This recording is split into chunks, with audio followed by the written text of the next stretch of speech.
All right. It's about 10 after, so I'm going to get started. If you're just coming in, grab your seats.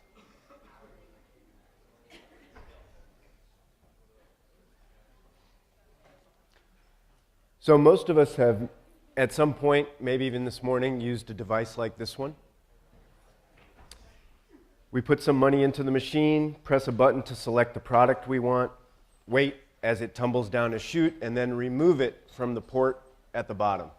It's a simple, common action, one that we don't think about very much.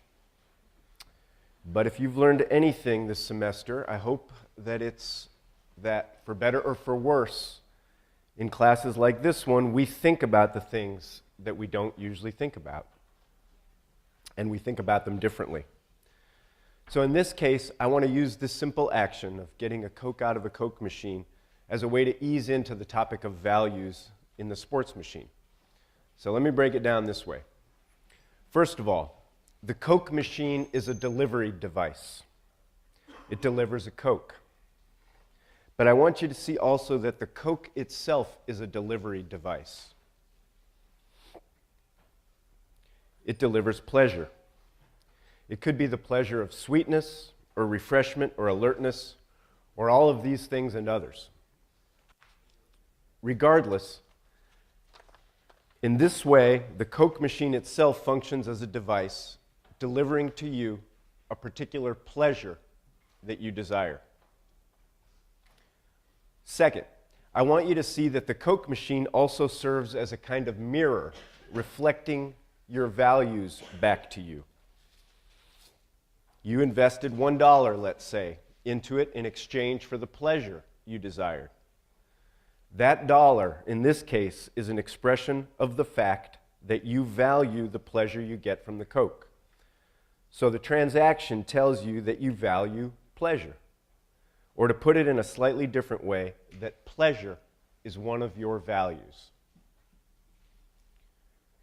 Third, and finally, I want you to notice that it is your desire, expressed as a value, that fuels the Coke machine, sets it in motion, and makes it run. In these three respects, the sports machine works the same way. You plug into it with the expectation that it will deliver something you desire. The sports machine is a delivery device. But when I say you plug into it, I really mean that you invested something in it, time or money or physical, intellectual, or emotional energy. Whatever it is you've invested in it is an expression, like the dollar that goes into the Coke machine, of the fact that you value whatever you desire to get out of the sports machine. So in this way, just like the Coke machine, the sports machine serves as a kind of mirror reflecting your values. And, as with the Coke machine, in this way, our desires expressed as values fuel the sports machine, set it in motion, and make it run. So the first thing I want you to do today, how many of you would say you plugged into the sports machine at some point this past weekend? You might have participated, you might have just checked a score on your phone. Any kind of plug into the sports machine, raise your hand. Okay, so most of you. So if you did, what I want you to do is just take out a sheet of paper, and I want you to think and to write down what you invested when you plugged in. So what was the equivalent of the dollar? Was it a certain amount of time, a certain amount of energy, some combination of both, a certain amount of money? Write down a few words, just to, time, energy, money, whatever it was. And then write down a few words to express what you were hoping to get out of it, the things that would be the equivalent of sweetness, or caffeine, or refreshment.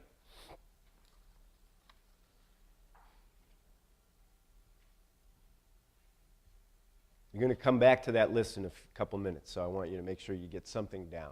And if you didn't plug into the machine this weekend, just think about the last time you did. So what you invested and what you were hoping to get out of it.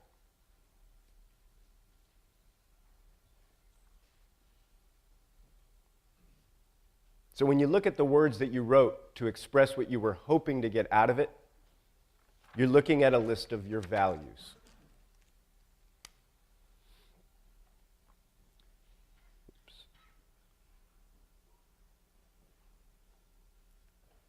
All right.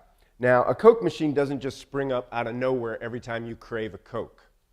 Neither does the sports machine. It's already there. It's always running.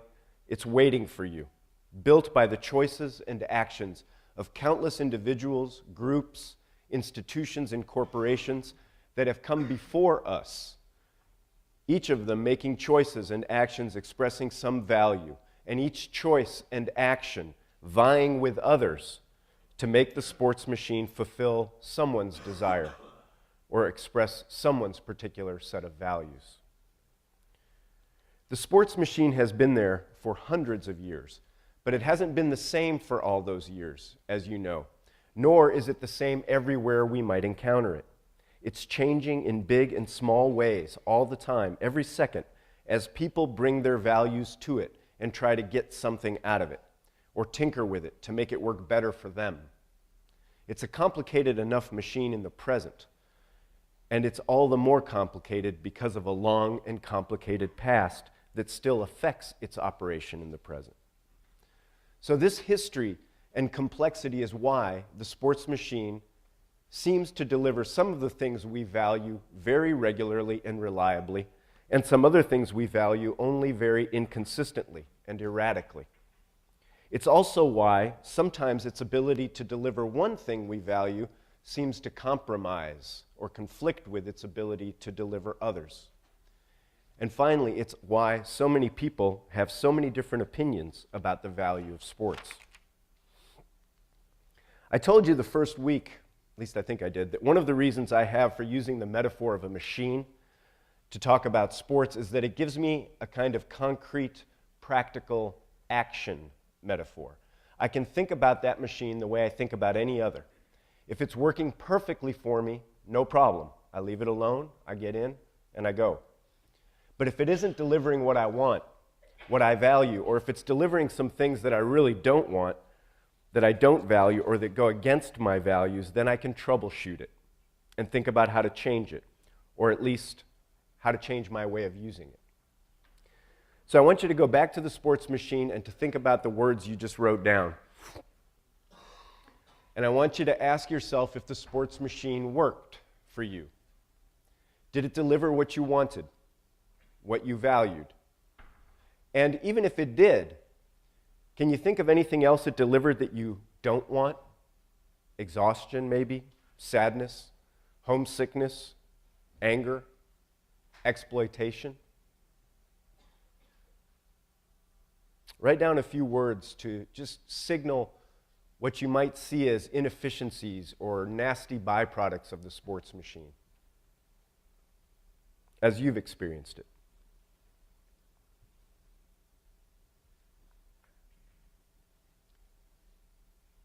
So this second list will be kind of troubleshooting areas for you, which is a main thing I want you to think about and work on this week. But mainly I have two goals this week. First, I want to interest you in understanding your values better and help you to do so. And second, I want to encourage you to think critically about the sports machine in relation to these values and help you to begin to troubleshoot it. So to get started today, I want to talk about some of the many varied values, the desires. Remember that connection between value and desire that people bring to the sports machine. In a way, a couple of weeks ago when we talked about play, we looked at one of the values that a lot of participants hold that first lead them, maybe in childhood, to plug into the sports machine, just simple enjoyment. It could be the enjoyment of just doing the activity itself. It could be the enjoyment of the sense of self, of friendships, or of community that you got from it. And hopefully enjoyment was on the list that you just wrote down of whatever it is that you plugged into the sports machine to get this weekend. But if it is, it's probably there alongside some other things. You might have plugged into it because you value physical fitness, winning, character building, technical improvement, financial or other personal gain, emotional intensity, or relief from psychological stress. I'm going to touch on some of these possibilities and others today to help make sense of all the different kinds of terms and vocabulary that people use to talk about the values available in sports. I've organized them into 4 broad groups: moral virtues, competitive achievement, personal gain, and aesthetic pleasure. As I talk about these different values or desires, one of the things I want to be doing is modeling for you, exemplifying a way of thinking about values that's a little more deep and a little more systematic than what we usually do, and to encourage you to do so for yourself. So as I speak today, I'd like you to be thinking about where your own values fit into these schemas.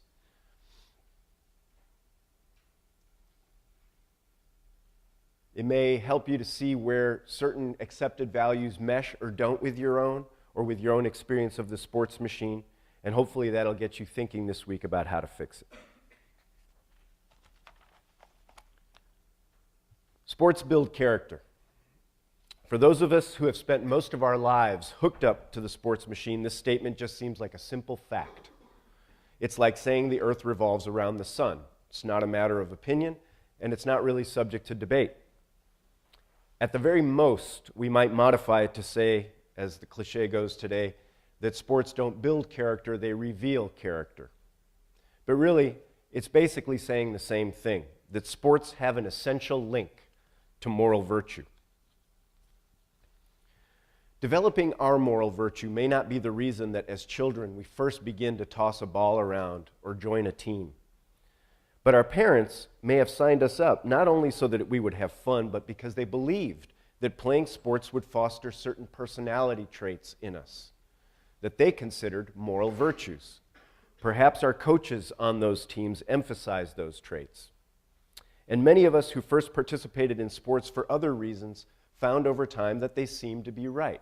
That over time, playing sports imbued our character with moral virtues such as courage, humility, patience, perseverance, equanimity, cooperativeness, and others. We were not alone in this, nor were we, or our parents, or our coaches the first to use the sports machine as a delivery device for moral virtue. In ancient Greece, more than 2,500 years ago, athletic participation was included in educational activities because educators believed it developed arete. That's the Greek word for virtue or human excellence. In Japan, sumo is part of the national myth, and sumo wrestlers are supposed to embody the nation's characteristic moral virtues of dignity, honor, discipline, and strength. And you already learned a few weeks ago that in 19th century Britain and America, the muscular Christianity movement turned on the sports machine to cultivate Protestant moral virtues like initiative, hard work, and self-sacrifice. More recently, the authors of a book called Coaching for Character restated these age-old beliefs. They say they are disturbed by what they see when they watch sports on TV. In their words, quote, bench-clearing brawls, trash-talking, taunting, strutting, college athletic scandals, cheating, drug abuse. They contrast this with what they contrast what they call these disturbing aspects of contemporary sports with the following memory, quote, of watching Mickey Mantle trot around the bases after hitting a home run, head down so as not to show up the opposing pitcher, exhibiting a respect of his opponent and a humility and grace in relation to the traditions and reality of the game of baseball. Sport, they say, is not the only arena, but it can and should be an important one for practicing virtue. Like many others, they use the term sportsmanship to refer to the form of virtue specific to sports. For them, as for many others, it's a kind of umbrella term that refers to a set of character traits. I've got them listed here, the ones they use: courage, discipline, fairness, honesty, responsibility, humility, and wisdom. Sportsmanship, they believe, can be taught and practiced by scrupulously following certain principles: respect for opponents, respect for teammates and team, respect for officials, respect for the game, respect between players and coach. The authors give 3 reasons in support of their call for a return to the virtues of sportsmanship that they think have been lost. First, they claim the nature of sport requires it.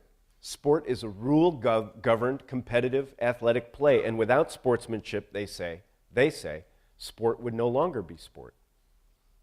Second, they say that the virtues comprising sportsmanship, the virtues making up good character, are useful, not only for winning games, but also in running businesses and developing friendships.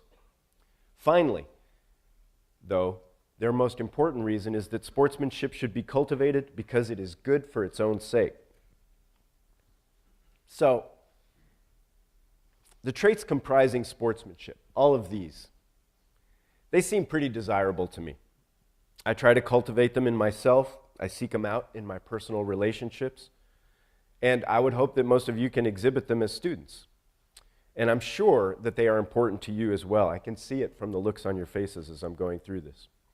I mean, imagine if you're choosing teammates, would you rather have teammates who are fair or unfair, honest or dishonest, responsible or irresponsible, humble or arrogant, wise or foolish? So I can't really think of a good argument against bringing these moral virtues to the sports machine or hoping to get them out of the sports machine. But if we take a closer look, things get a little bit murkier. Consider their list of the disturbing aspects of modern sport that they see as eroding moral virtue. Remember, they listed bench-clearing brawls, trash talking, taunting, strutting, college athletic scandals, cheating, drug abuse. For many of you, it might seem obvious that these behaviors are moral problems, and it might seem like enough to simply say so and leave it at that. But if these things are so prevalent as to require these authors to write a book, we might ask why that's the case. Is it that those who are engaging in these behaviors are simply morally defective beings? Is it, as the authors argue, that nobody has taught these athletes and coaches the importance of sportsmanship and how to be good sports? Either of these or both could be true in any specific individual's case. But there are several other possibilities to consider. First, though the authors claim that the virtues they support are useful and good for their own sake, it could be that some individuals have found that this is not the case. Their own life experience, whether in or out of sports, might have shown them that humility, for example, is not useful.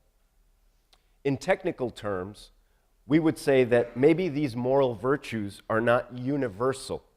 What this means is that even though they may be compelling to us, and even though our own experience has taught us to value them, we can recognize that they may not be valuable to every person in every conceivable situation.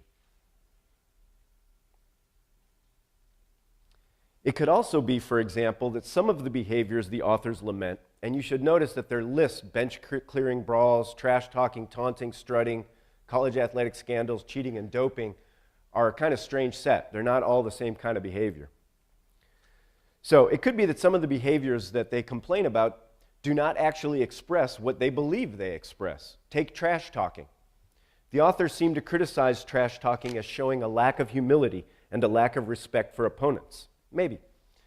But if we see trash talking as an attempt to gain a psychological advantage over an opponent, doesn't that at least imply that you respect your opponent? If you thought your opponent had no chance of defeating you, if you thought of him or her as unworthy, there'd be no need to seek such an advantage, no need to trash talk. I mean, you wouldn't trash talk like the neighbor's 5-year-old when you take them out on the basketball court, right? At least not seriously. Finally, it could be that there are other values that some competitors seek in the sports machine that override their desire to cultivate certain moral virtues. The authors would probably agree that this is happening, but their response would probably be to say that it shouldn't be happening, that no other values are more important than moral ones. This may be true for some people, it certainly seems to be true for them, but again, it may not be true for everyone. It may be that under certain conditions, treating moral values as the highest priority is a luxury that one cannot afford. Simply asserting that moral traits should be the most important values for everyone, everywhere, certainly doesn't seem to account in a very serious way for the complex reality of life in the modern sports machine. So to sum up my way of thinking about these moral virtues, it's important to consider what character traits we value in ourselves and in others. And it's important to engage the sports machine in such a way as to cultivate those traits. But it's equally important to recognize that it is our own particular life experience that has led us to hold these traits as values. And furthermore, to hold that moral virtue, maybe, if it is for us, is the most important value. When we can do that, when we can recognize that, it frees us up to imagine other life experiences that may lead others to hold different moral values, or to place moral virtue in a different place on a scale of their values. In other words, while it's important to understand and be true to our own moral values, we should be very wary of assuming they are universally valuable, and even more wary of using them as a standard by which to judge the behavior of others whose life experience we do not share and may not know.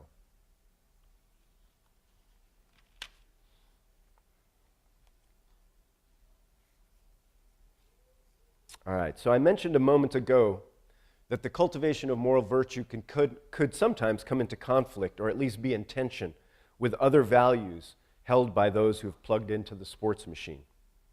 Sports, for example, after all, involves competition, maybe centrally for a lot of people. In fact, even for the authors that I was just describing, the competitive context of sports participation is part of what makes it an excellent arena in which to cultivate moral virtue. However, competition serves many other purposes, and people turn to the competitive gears of the sports machine because they hold other values. Or to put it another way, people engage in competition as a delivery device for something other than moral improvement. Probably the most common thing people seek from competition is the experience of victory. Winning is a value for many participants and spectators. In fact, it's so commonly held a value that for some, the whole point of competition is winning.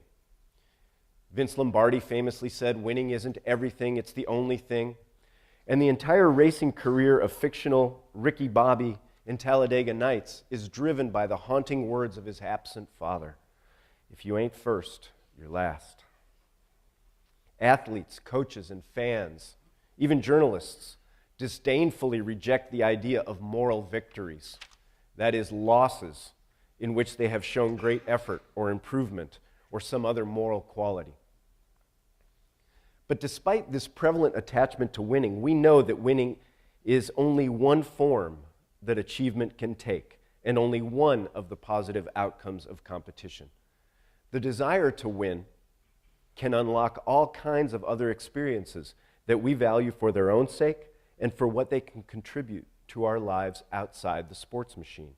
Setting goals and priorities, working hard, developing skills, executing what we've learned intelligently under pressure. But to say that the desire to win can contribute to these other important experiences is also, logically, to say that winning is actually not everything or the only thing. It's not even the most important thing. It's secondary to those things that trying to win makes us do and experience. So last week, you read a very brief essay, basically a kind of encyclopedia entry, about competition, in which you learned that the word originally meant to strive with. This suggests that at one time, at least, an opponent was not someone that athletes struggled against or sought to vanquish, but rather someone with whom, together, an athlete strived. For victory, of course, but also for excellence. In other words, in this way of thinking about competition, whether for participants or spectators, it is valuable because it creates conditions facilitating the production of excellence. The outcome in terms of winning and losing is secondary. Of course, it's important to acknowledge that this puts competitors in a somewhat tricky psychological position. They must prepare and compete as though victory were the most important or even the only thing, and that their opponent is an obstacle to achieving victory. But then they also have to recognize and accept that, in fact, doing their best to achieve excellence is the most important thing, and their opponent is not an obstacle, but a vehicle toward that achievement. This doesn't mean that defeat won't be disappointing, but it does imply and require a breadth of perspective that enables us to contextualize defeat as secondary in the broader scheme of competition, seeing competition as designed to bring forth excellence. If the purpose of competition is excellence, then defeat from this broader perspective, though disappointing, is not necessarily an indication of failure. One important implication, in other words, is that competition and victory as values are not necessarily in conflict with the cultivation of the moral virtues I talked about earlier as comprising sportsmanship. One of the things, just parenthetically here, that makes us pay so much attention to winning and losing is that it's cognitively super easy to process. There's a winner and a loser, whereas assessing the complexity of excellence in the course of competition is a much more complicated process and one that doesn't lend itself to simple stories and simple feelings. So that's one reason. There's other reasons, though. It sometimes seems that the value placed on winning actually does jeopardize character-building values or other moral virtues of the sports machine. Or at least it can sometimes lead to behaviors that disappoint or disgust, as it does the authors we talked about. But I'm not actually talking about things like trash talking, which I love, but rather forms of gamesmanship or outright cheating that many, including many of you, may view with disapproval or outrage. So let me take a look at a couple of these cases. So it might seem that when a player flops or dives to create the impression that he has been fouled, there is a clear-cut case of a kind of deception that violates the moral norms of sportsmanship in the name of victory. The rules might not prohibit this behavior, but the moral ethos of fair play dictates that participants should only use athletic skills to gain advantage in competition. Since faking a fall isn't an athletic skill, it has no place in competition. That's the argument against. What this loses sight of, at least potentially, is the fact that the ethos of particular sports evolve over time in accordance with the actual behaviors of participants, whether or not these behaviors actually align with the rules or even the moral norms of those who originated the sport or played it long ago. Considering that evolving ethos of sport, players who rigidly abide by such bygone, unwritten codes will place themselves at a disadvantage. In a sense, it would be similar to, say, a basketball player deliberately avoiding dunking, even when competition calls for dunking, just because for the first 60 years of basketball's history, dunking was frowned upon as an unsportsmanlike violation of the spirit of the game. In a 2014 New York Times article discussing the U.S. men's national soccer team's aversion to diving in international competition like the World Cup, Tab Ramos, a former U.S. player and at that time assistant coach, claimed this: "It's clear that the American nature is to try and make everything fair, to try and be fair to the game. That's just how Americans are." So leaving aside the debatable claim that it really is part of something called the American nature to be fair, Ramos's comment helps show how the question of what it is fair to do in order to win has no fixed and simple answer, but rather varies according to time and sport and culture. So maybe things like trash talking or flopping are just part of the game. Things that elite participants and even some fans accept are part of the evolving ethos of competitive sport. But what about the use of substances that might enhance your performance? There, it seems we can all agree where the line should be drawn. But I'm going to try to play the devil's advocate, just in the interest of provoking you to clarify and become more rigorous in your thinking on the subject. Doping is a kind of cheating in which an athlete uses a performance-enhancing substance that has been banned by the governing body in his or her sport. The governing body may have banned the substance for any number of perfectly good reasons, but the bottom line is that what makes doping cheating is that it is against the rules. And underlying this judgment is the assumption that the rules are being followed by everyone. Because we all follow the rules, someone who breaks them by using a banned substance will have an unfair advantage in competition, and that is unethical.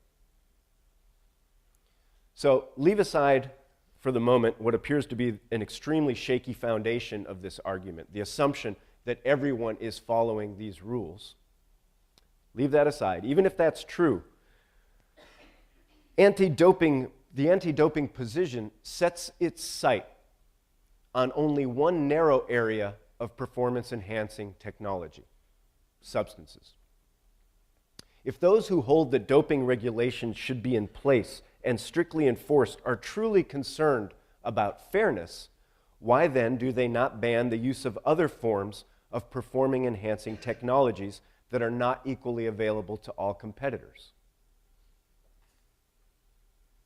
U.S. athletes competing in the Olympics, for example, have access to state-of-the-art equipment, facilities, technical, nutritional, and medical expertise to help them maximize their natural abilities. These resources are expensive. An athlete from a poor nation like Iran competing against an American athlete will not have had the benefit of the same kind of resources. Is the American at an unfair advantage? Most of us would say no, because we exempt economic factors, economic inequality, from our calculations of fairness. But perhaps we should consider these factors since, all other things being equal, access to legal performance-enhancing technology clearly offers a competitive advantage. And that advantage is a function not of athletic ability or of work ethic, but of a non-athletic factor like wealth. If we don't adjust for this sort of factor in our efforts to ensure fairness in competition, perhaps then, on the other hand, we could just be more lax regarding other practices by which athletes might seek to gain an advantage, or simply to offset the typically accepted competitive advantage that wealth gives athletes from certain nations or socioeconomic backgrounds. I'm not saying that we should. I am just saying that the zone of the sports machine where ethical values and competitive values meet is a lot more complex than we like to admit, and certainly too complex for the simple-minded thinking we usually apply to it. Regardless, when the drive to win in competition compromises ethical values, it is often because competition and winning have become strongly tied with still other values. For spectators, it could be the sense of self-esteem or community pride that they have invested in the achievements of athletes and teams. If the spectator is also a gambler, the stakes could be even more tangible. And of course, for schools, franchises, coaches, and athletes, the outcome of competition often has a very tangible impact on the status of other things they value and seek from the sports machine.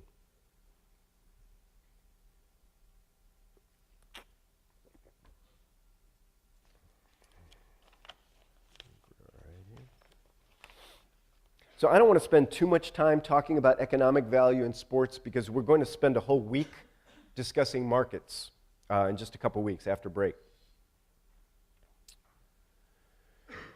In fact, we're going to spend a whole week because the economic values in play in the sports machine are so enormous and have such a massive impact on so many other components of the machine. So we're going to do a whole week on this. But I want to make a few general points about the commercialization of sports that do bear pretty directly on the question of values. From the point of view of economic value, the sports machine as a whole is a delivery device for entertaining spectacles to consumers, like this. Consumers invest time and money in attending these events or watching them remotely on television or other media platforms. The owners of these media platforms pay leagues and organizations for the right to broadcast the events. And these broadcasters, in turn, generate revenues from advertisers who pay them for the right to market the products of their corporate clients. These clients pay the advertisers to showcase their products in ways that will entice us to go out and buy them. Within this system of the sports machine as a delivery device for entertaining spectacle, athletes are the producers of value, insofar as through their athletic performance they generate a spectacle of interest to fans, who will then go to arenas, tune into events, watch advertisements, buy gear and beverage and watches and other shit. And athletes, at least professional athletes, will be compensated roughly in proportion to the interest they are capable of generating through the excellence of their individual performance and its contribution to the success of a team or franchise.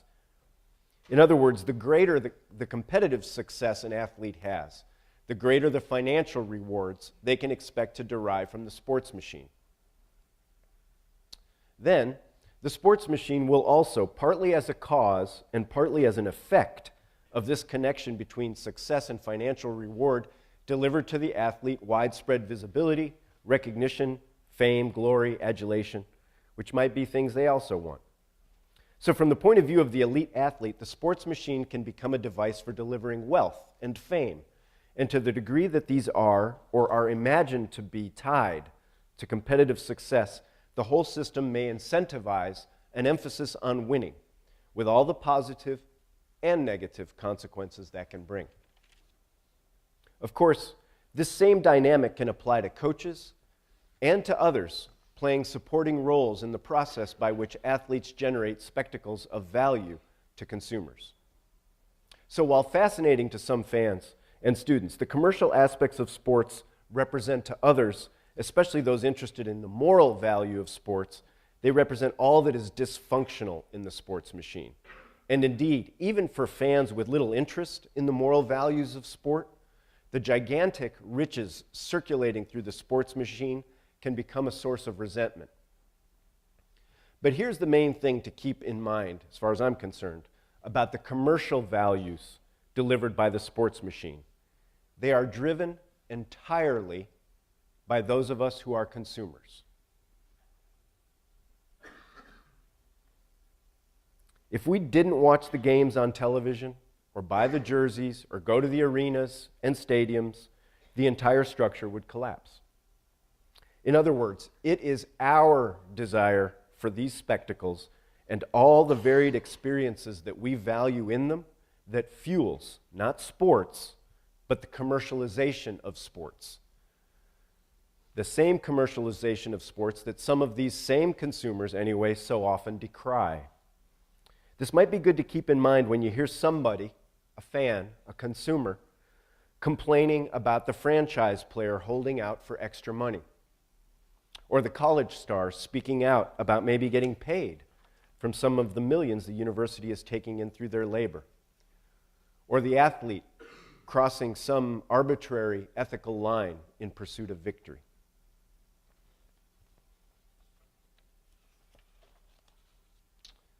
All right, so I'm going to conclude by talking about a form of value that may seem largely irrelevant by comparison with the cultivation of moral virtue, the development of competitive excellence and success, or the generation of commercial value. I want to talk about aesthetic value as expressing a desire we bring to the sports machine. As you already know from various things I've said throughout the term, it's of particular importance to me. Though I play sports because I value other things, most of the time that I watch sports, I'm doing it in the hopes of experiencing aesthetic enjoyment. Now, some of you may be familiar with the term aesthetic already and think of it as referring to works of fine art like paintings. But I actually mean something a little different, related but different, and quite a bit broader when I talk about aesthetic enjoyment or aesthetic pleasure. The term aesthetic comes from a Greek word aesthesis, which just means sensation, as in what you sense. So in the first place, when I talk about aesthetic enjoyment, I am talking about things I can sense, things I can feel with my senses. The smells, sounds, tastes, sensations, physical sensations and sights delivered by athletic performance.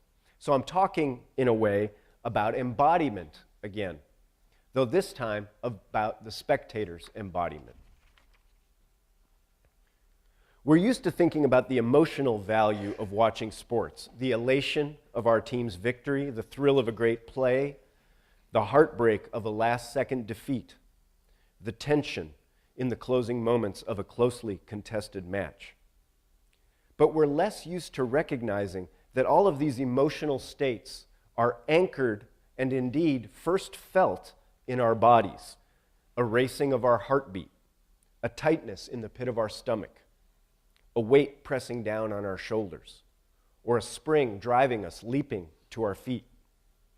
In this way, the sports machine can deliver to spectators, just as much as to athletic competitors, the experience of embodiment, of being wholly alive as human beings, mind and body together, or it can at least, if we allow ourselves to be open to and aware of the transformative possibility. This should be easy, but it can sometimes be challenging because of the other forces that are reflective of other values operating when we plug into the sports machine, especially when those other values are also values we hold. So this can give rise to mixed feelings. For example, some fans of American football love the sport for its bone-crushing hits, but are beginning to feel a nagging sense of discomfort at their own pleasure because of what they know of long-term tolls such collisions take on the players involved. This is a moment when an aesthetic pleasure, the thrill of violence, conflicts with a moral value, concern for the physical well-being of others. Personally, I feel tensions of this sort all the time when I'm plugged into the sports machine. I'm going to give you one example. When Diego Maradona of Argentina scored the famous Hand of God goal against England in the 1986 World Cup, I was thrilled by the audacity of the illegitimate creativity involved, and I took a political satisfaction in seeing Argentina put one over on its former imperial overlord England on the soccer field. A satisfaction that was confirmed cosmically when Maradona scored a completely legitimate game winner on one of the most brilliant goals in World Cup history. That's that one. On the other hand, the seeker of moral value in me felt uncomfortable with and even ashamed of my own reactions. I got over it. But the case I want to make for taking time to notice the aesthetic value, the aesthetic experience of athletic performance derives from just these kinds of moments when the force of aesthetic pleasure collides against some other value. My pleasure in Maradona's goal colliding against my sense of moral virtue. Aesthetic pleasure, because it arises in our bodies and expresses itself through powerful emotions, can disrupt whatever cerebral schemas we have in place about moral virtue, competitive achievement, or even the commercial bottom line.